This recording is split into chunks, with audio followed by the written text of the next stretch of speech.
Hi, and welcome to OutWest. My name's Ernie, and this is a story about the LGBT community here in southern Arizona and throughout the Southwest. And this is about what makes us so fabulous. First up, I want to show you an interview I did with Karen Bolander, who is the current president of Tucson Pride. I'm talking today to Karen Bolander, who is the president of Tucson Pride Incorporated.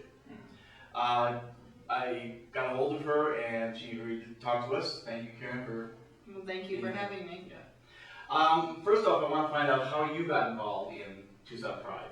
I got involved in Tucson Pride through the MCC Church in 2001. We had an outreach team that I was a part of, and we did a vendor booth. And so that was my first experience at any Pride.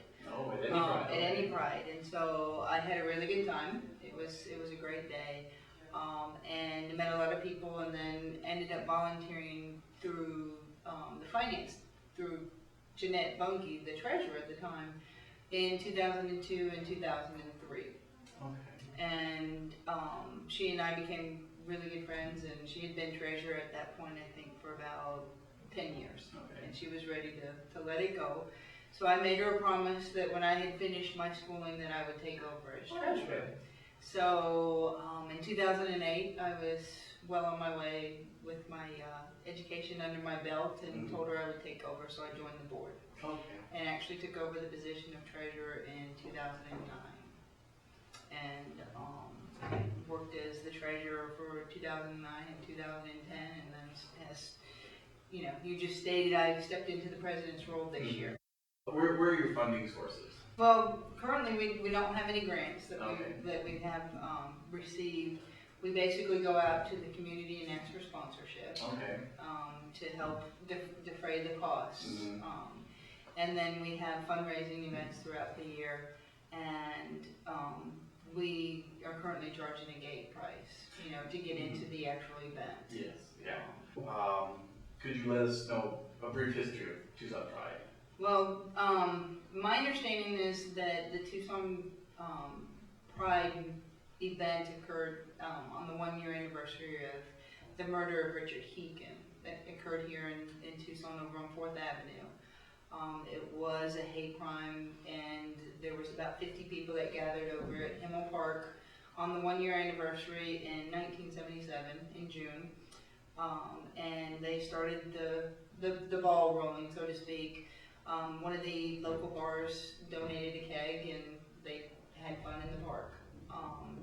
In the 34 years since, it's grown in numbers. It's changed locations. It changed the location in, I believe, 1994. It changed its name in 1995 because they actually changed it from June to October in 1994. So hot. Into Reed Park for some shade, Mm-hmm. and in an area that we could grow in as a event. I believe somewhere in the early to mid 2000s, the name was changed from Outtoberfest to Pride in the Desert. And traditionally, it's the second or third Saturday in October. There's a parade that started. It's about 6 years ago. That's occurs in conjunction with the same event. But as an organization, we still wanted to commemorate what happened in June. Not only did we have the Richard Heakin murder here, but Stonewall occurred in June. And so as an organization, we do a Pride Week in June. In June, and okay, so yes. This year we're going to kind of shift the focus, and we're going to be more about Pride history. And we're going to look at, where we've been, where we're going, type of things. Good. And so this year we're actually going to have a panel discussion on coming out stories, generational, from people that came out in the 70s to people that are coming out today. Wonderful. And see what the differences are. Right. If there are, There are different, I'm sure there are differences, but there are things that are always the same, in all stories, especially when we're talking about struggling about our own coming out and accepting who we are. And attempting to get others to accept us too. Right. I also saw on the website a little something about what you might be planning for next year as far as the Pride in the Desert.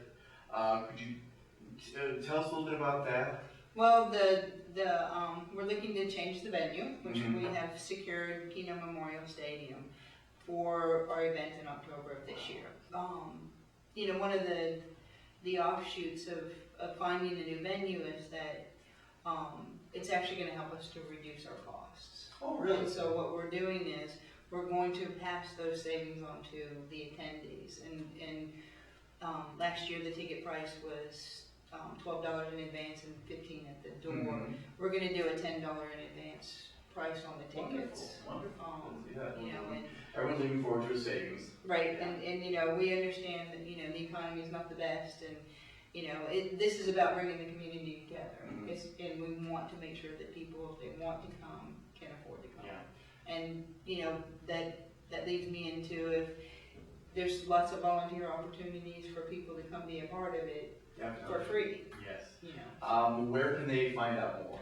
There is information on our website, And that's www.tucsonpride.org. TucsonPride.org. And I believe the tab on the website is getting involved. Okay. And there's a place in there to put in a volunteer application, and someone will be in contact. I also wanted to find out a little of where the money that you do bring in, after all costs are met, you told that you send that out to the community. Can you tell us a little bit about some of the projects and the things that you've done with the money that you've been able to bring in for the community? Certainly. What we have is Volunteers for Dollars is our program, and nonprofit organizations can either coordinate amongst them their own organization, volunteers come work for us. Or if they're an individual and they want to come volunteer, they can say, they want their money to go to their favorite nonprofit. Okay. And so that program was started in 2001, and more than $45,000 has been given back to the nonprofits in the Tucson community. Some of the major beneficiaries are Wingspan, SAFE, Tejon. Desert Voices in the last couple of years has become a very good partner of Tucson Pride. There's an outfit out of Cortero, Spay and Neuter Solutions. Oh, okay. And they have a blast every year. They come in, they're our beer pourers. Okay. And and they fundraise for us in the process, because they get tips and they give us the tips and we give them the volunteer dollars. Wonderful. And so they, take that money and help out the pet population.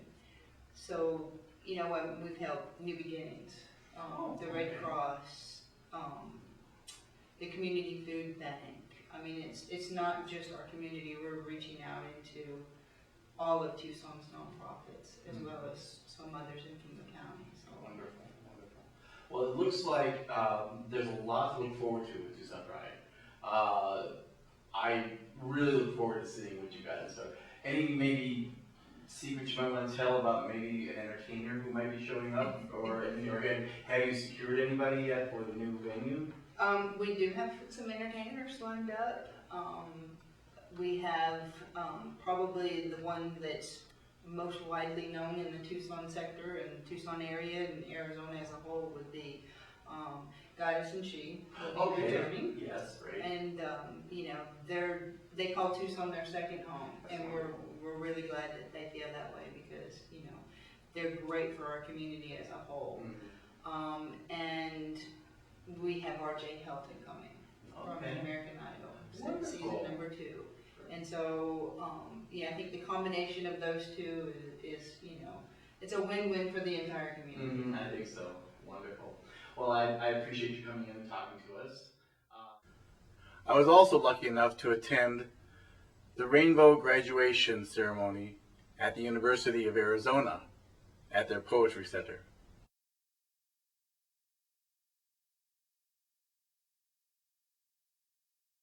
study? I'm a gender and women's studies major. Awesome. And what's next for you after graduation? Grad school, hopefully. Here in here? Actually, I haven't decided yet. It's either the U of A or Austin or Portland. Wow, great choices. Well, now what makes this particular graduation ceremony special for you? I think that it's really nice that people get acknowledged for, I don't know, I think that queer people get really challenged usually, and universities are intimidating. And so it's nice to be able to, you know, look around and say these are all these amazing queer people who, you know, paid our dues and came out just fine, and look at us now, and it's good. Wonderful. Well, thanks for talking to me. Thank you so much. I'm doing geography and water resources. Great. So where do you go from here? I'll be going to Bolivia actually. Wow. Yeah. That's kind of neat. I'm doing another more technical master's in science. Then I'm going to be working with a couple of NGOs to bring water to rural villages that don't have dirty water that they have to carry. So. And your name is? Andrea. Andrea. Nice to meet you. You too. Yeah, congratulations on graduating. And what I want to find out, what makes this graduation special for you? Besides being fabulous. Well, I guess just the recognition that we get as LGBTQ population, because I guess in many cases it can be a lot harder, especially LGBTQ youth. I volunteered for them in Tennessee, which is where I'm from, and so many kids are kicked out of their houses, are harassed so much that it's really difficult to get past that, to really concentrate on your studies, to excel. And those that do make it through all of those difficulties and graduate at any level, really, it's just another level of pride, I guess. I think it's going to be a beautiful evening. Ladies and gentlemen, if you will, please welcome to the stage President Shelton and Vice President of Student Affairs, Dr. Melissa Vito.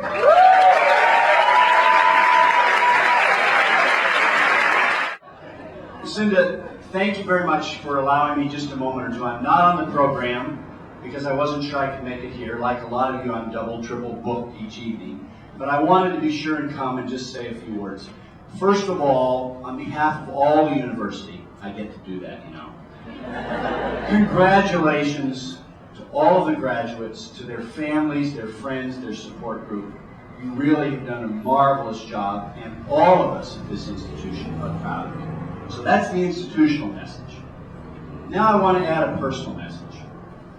Because I am personally extraordinarily proud of this group of graduates, all that you have done in your time here, not only for the university, but for the LGBTQ community here.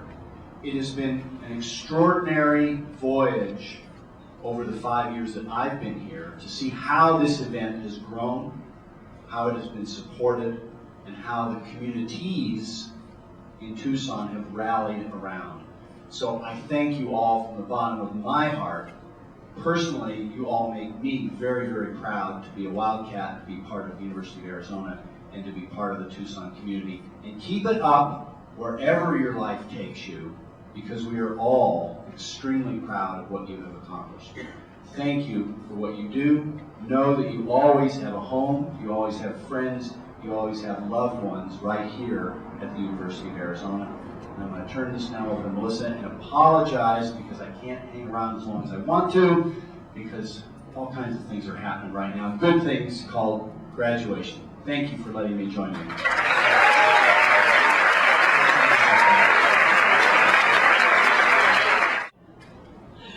Mark has made law school so much more fun with his fabulous sense of humor and his steadfast friendship and his positive attitude, and thank you. And dozens of queer and allied law students are with us in spirit. It's just the middle of our exams. Thank you, Mark. People I've ever come across. I'm both saddened and really proud today, and I hate to see him leave, but I love to watch him go. I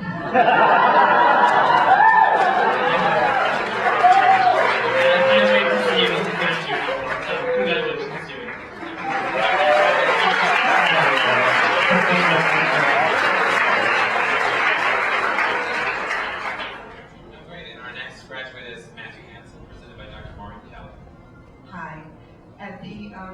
overusing the word fabulous, I would like to introduce the fabulous Matt Hansen, a great man. He walked into my class last semester, and as you said, you had a flat tire and you were late. Oh, a speeding ticket. Even better, even better. But anyway, he just really was an outstanding student in the adolescent course I teach, and he became my preceptor this year, and we have had a great time. We've laughed a lot, we've learned a lot, and we've actually created a couple of great student activities that have been well received by the whole student body, including this great panel that we had, hearing about the adolescent experiences of many of you in our class. I think it really moved a lot of people. And I'm going to wrap it up by just saying, and this man knows movies. Please welcome to the stage, me.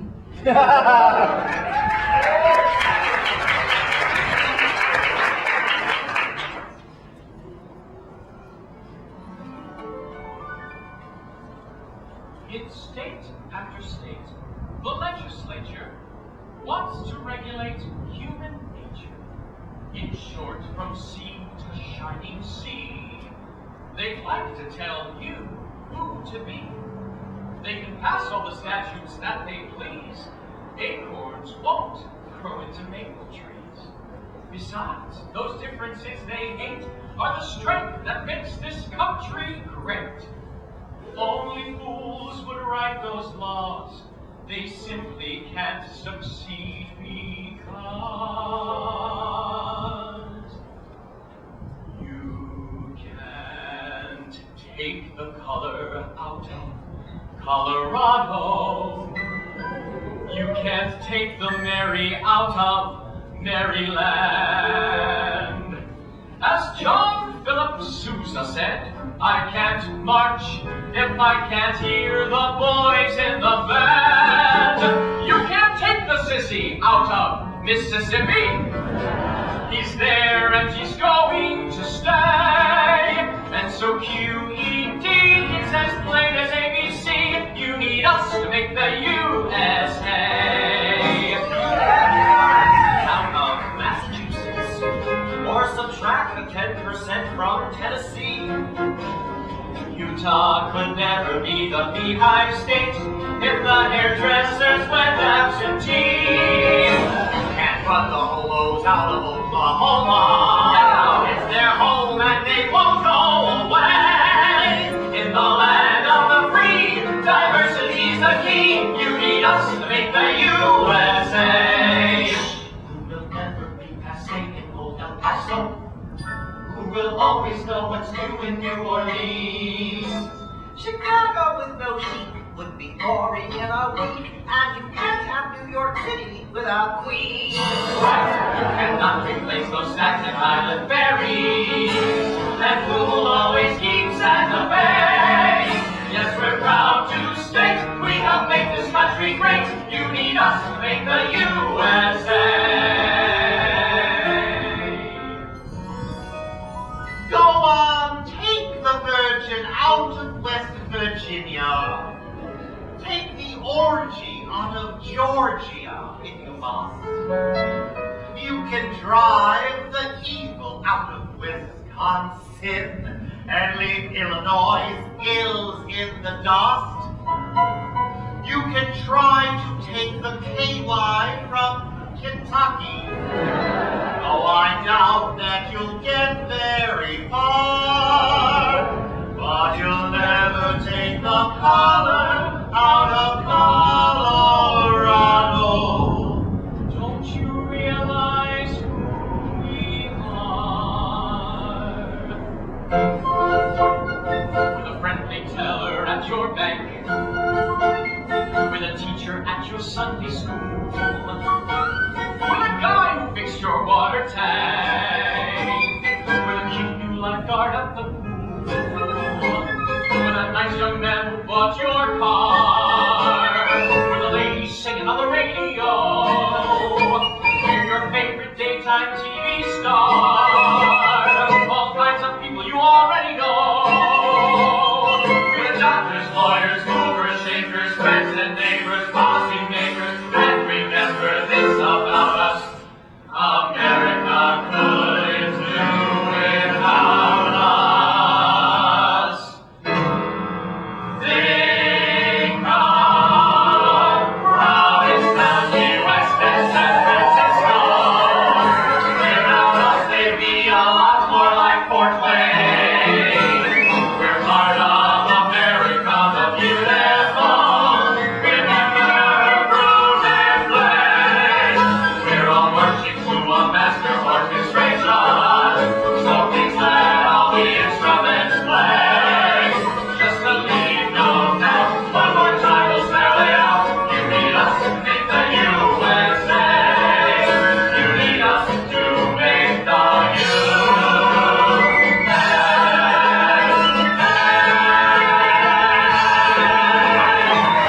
not least, my friend Ray has a few things you need to know about. Enjoy.